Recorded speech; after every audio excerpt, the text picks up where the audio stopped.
Bonjour à toutes et à tous, c'est Thomas. C'est le premier épisode de l'apprenti programmeur. Donc je vais vous présenter aujourd'hui les bases. Dans les jours suivants, je vous présenterai plus tout l'aspect programmation, tout ce qui est, on va dire, accessible aux premières années de DUT, car c'est ce que je fais, donc un DUT informatique. Donc je vous expliquerai un peu mes TP, et ça pourra permettre de réaliser les vôtres, et je pense que ça serait une bonne initiation dans tout ce qui est milieu de la programmation. Pas forcément pour ceux qui sont en DUT, mais aussi en BTS. Donc nous allons commencer par voir les bases. Les prérequis déjà, j'ai failli oublier. Donc avoir un système d'exploitation Linux ou en VirtualBox comme moi. Donc moi je tourne avec Ubuntu, un VirtualBox, une interface plutôt jolie avec des bonnes fonctionnalités. J'ai pas eu de soucis pour l'instant et j'aime bien comment on peut le personnaliser. Donc ensuite, vous n'avez pas besoin d'avoir des grosses connaissances car je vais commencer vraiment de A à Z. Si vous avez déjà des bases, vous pourrez changer de vidéo. Je pense que je mettrai des liens entre différentes vidéos afin que certaines personnes ne s'ennuient pas. J'ajouterai aussi que je vais mettre certains tests dans certaines vidéos afin que vous puissiez vérifier vos connaissances et ainsi voir vos progressions. Donc on va commencer tout de suite en ouvrant le terminal.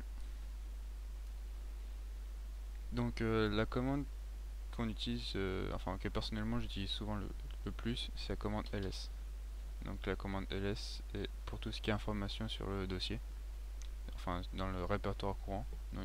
Comme vous avez vu, vous tapez juste ls et vous voyez que par exemple j'ai un répertoire bureau, un répertoire documents, ainsi de suite.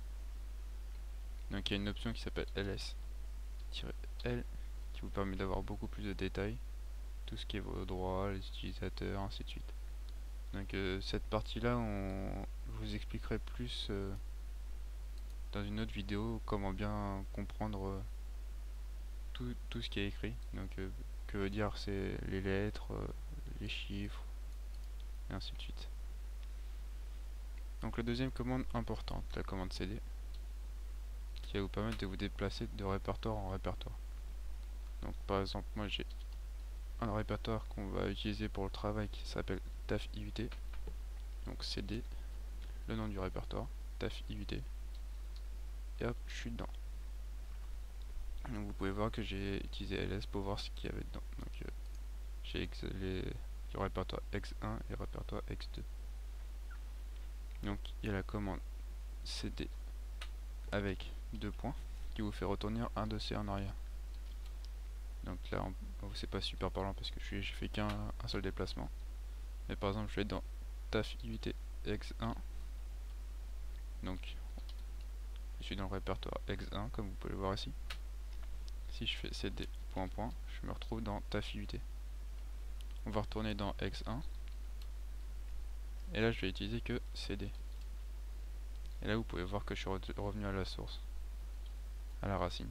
Donc vous savez qu'il y a tous mes répertoires. Vous avez vu aussi que on peut accéder pas forcément au dossier principal, qui est par exemple taf-iut, mais vous pouvez accéder au sous-dossier, donc par exemple x2, juste en rajoutant des slash entre répertoires. Ensuite, si vous n'avez pas de répertoire de créer, je vais vous montrer la commande pour création. Donc on va retourner dans taf-iut, donc cd point point. Donc cette commande s'appelle mkdir, make directory, donc créer un répertoire. Donc on va l'appeler Toto, et vous pouvez voir qu'on a un répertoire qui s'appelle Toto. Donc on peut rentrer dedans, et il n'y a rien comme on vient de le créer. Pour effacer un répertoire, il faut utiliser la commande rmdir. On va faire avec x1 par exemple. Ah, ça peut pas fonctionner. Donc échec de suppression, car le dossier n'est pas vide. Sur Ubuntu il marque que c'est pas vide. Parce que vous verrez que si vous avez Linux, en fait ça vous mettra juste échec mais vous savez pas que ça faisait pas marquer parce que le dossier n'est pas vide. Donc je voulais vous faire un petit piège, mais je me suis fait avoir avec le truc en français, avec l'assistance en français. Par contre, comme vous l'avez vu précédemment, Toto il est vide, donc si je fais rm dire Toto, pas de souci, le dossier n'existe plus. Donc ensuite on va utiliser la commande de copie, parce que si vous êtes en BTS ou en UT, on vous demandera souvent de copier le sujet ou juste copier un fichier. Donc on va prendre par exemple dans ex1, il y a le fichier test1.c. Donc nous allons faire la copie de ex1 dans le dossier ex1, donc de test1.c, et nous allons le mettre dans ex2 sous le nom de test copie.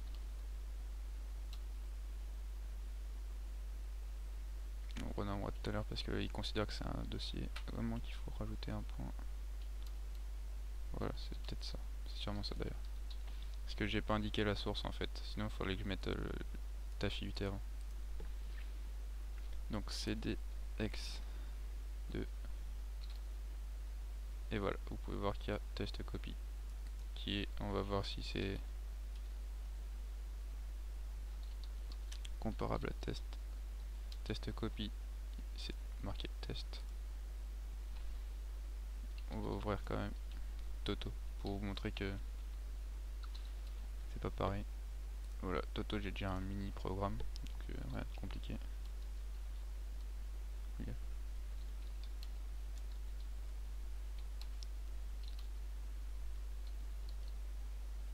Et dans test 1, j'ai bien test. Donc voilà pour la commande cp. Donc vous pouvez aussi copier des répertoires grâce à la -r, et vous copierez l'intégralité des répertoires. Mais ça, je vous laisserai voir la page manuelle. D'ailleurs, la commande pour accéder au manuel, j'ai failli oublier. Donc toutes ces commandes sont sur le manuel. Donc vous faites man,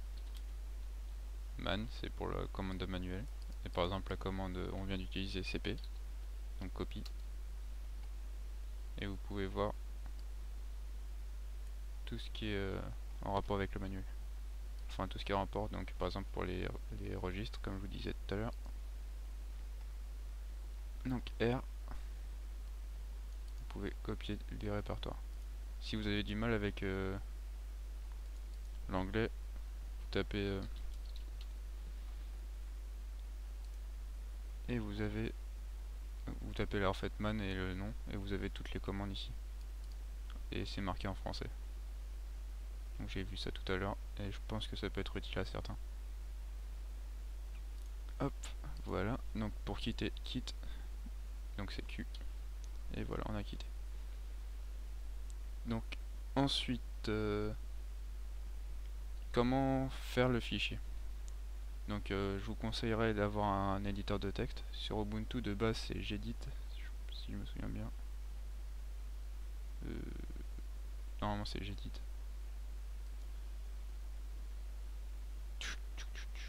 Éditeur de texte. Voilà, c'est ça, Gedit. Donc vous pouvez écrire votre fichier là-dessus. Et moi j'ai téléchargé Emacs, donc un autre éditeur de texte. Vous avez aussi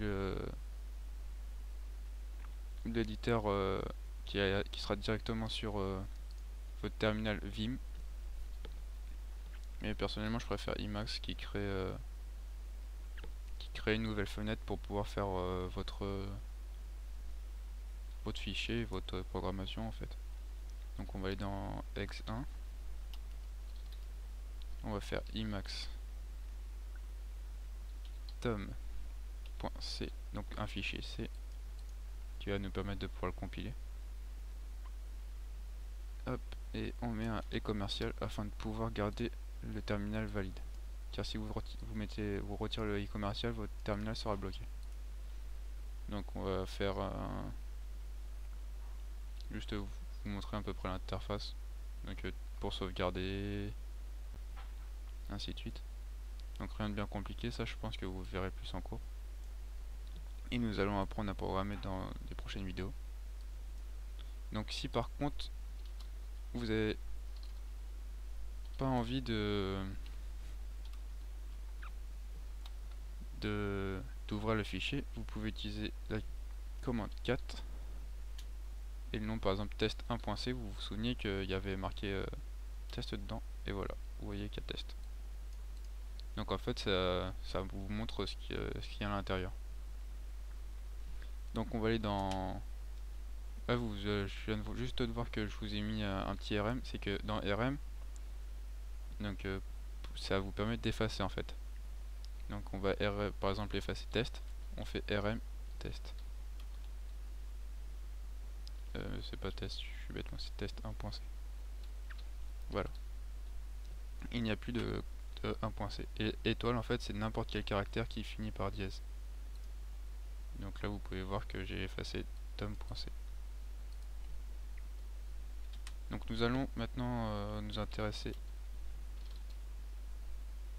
à la compilation, car nous avons vu comment créer le fichier. Donc je vous apprendrai à faire un programme, enfin une petite suite d'instructions dans la prochaine vidéo, et vous pourrez ainsi bien tester la compilation. Donc déjà on va faire ça avec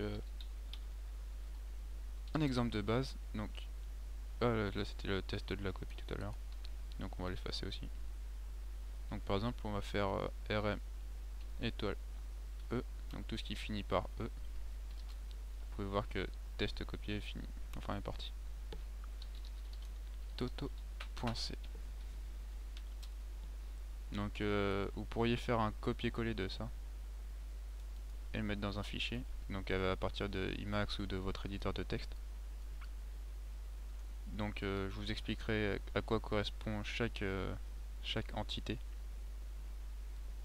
Donc à quoi ça sert d'avoir mis des include, qu'est-ce que ça veut dire, ainsi de suite, dans la prochaine vidéo, donc la programmation de base. Et donc je vais vous montrer comment l'exécuter en fait, là pour l'instant. Donc les commandes de compilation. Donc c'est GCC. Donc ça permet de... c'est GNU Compilator. Donc qui permet de compiler votre programme en C. Donc toto.c. Hop. Et là vous pouvez voir que vous avez un exécutable a.out.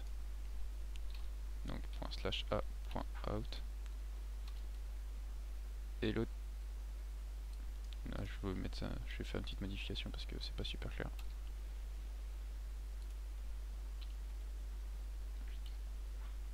Voilà. Donc on va recompiler. Donc là c'est l'avantage du e-commercial ou Esperluette, c'est de pouvoir accéder à son terminal. Donc j'ai refait GCC, on fait a.out et voilà, hello. Donc le mot que j'ai mis ici. Donc il y a une commande aussi qui est fort utile avec GCC, c'est gcc-o. Donc c'est une commande que j'utiliserai souvent. C'est en fait, ça permet de créer un nom de l'exécutable. Donc là par exemple je vais l'appeler hello exécutable avec toto à partir de toto.c. Et là vous pouvez voir que j'ai un exécutable qui s'appelle hello, qui est fait à partir de toto.c. Donc si je fais ./hello, ça m'a hello. Donc on va effacer les exécutables.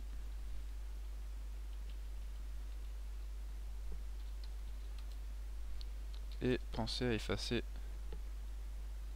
tout ce qui est en dièse et en vague en fait. Ça va prendre de la place pour pas grand chose et c'est juste en fait des fichiers de mémoire du cache en fait. Donc en commande de base c'est à peu près tout. Donc faut savoir bien les manier pour aller le plus rapidement possible. Donc c'est en les utilisant souvent que vous verrez que vous avez certains automatismes. C'est comme moi, vous voyez que je fais énormément de ls. Et d'autres n'ont pas besoin, ils ont une super bonne mémoire, mais moi j'ai besoin de savoir où je travaille et ce qu'il y a dans mon espace de travail en fait. Donc après vous aurez chacun vos manies, hein. Par exemple, j'ai un ami qui se déplace de dossier en dossier sans utiliser point, il fait directement CD, l'endroit où il faut aller, vous verrez bien avec vos habitudes en fait. Donc maintenant je vais vous donner quelques raccourcis si vous êtes sous Emacs, pardon c'est pas sous Emacs, ah si sous Emacs d'ailleurs aussi, et sous Ubuntu et tout ce qui est ce qui peut vous être utile sur un terminal aussi. Donc le premier raccourci, donc une petite astuce, on va retourner dans le dossier racine. Donc si vous voulez aller par exemple dans TAF-IUT, vous avez vu qu'il y a certains moments, mes mots s'écrivent super rapidement. C'est pas moi qui vais super rapidement, c'est que si vous appuyez sur tabulation, il trouve automatiquement TAF-IUT. Par exemple si je remplace T, si je mets que T, et je fais tabulation, il trouvera pas, parce qu'il y a un fichier TAF-IUT, un fichier téléchargement. Je mets T avec un accent aigu, et voilà. Donc tabulation qu'on utilise extrêmement souvent en fait, tout ce qui est dans le milieu informatique. Donc ça c'est le premier raccourci utile. Tabulation aussi, vous pouvez l'utiliser ici. Par exemple, vous avez un gros décalage, vous surlignez, tabulation, hop, ça réaligne tout correctement. Ça on n'en aura plus besoin. Yes, on va sauvegarder. Et un autre raccourci qui est utile pour les utilisateurs d'Ubuntu, vous faites CTRL-ALT-T, ça vous ouvre un terminal. Donc voilà, c'est tout pour aujourd'hui. Donc j'espère que cette vidéo va vous plaire. N'hésitez pas à laisser vos commentaires. Si vous avez des questions, posez-les moi. Pensez à regarder le manuel parce que il vous informera beaucoup plus que moi, ou même en regardant sur Google ou demandant à vos professeurs. Donc ça sera tout pour aujourd'hui. À la prochaine.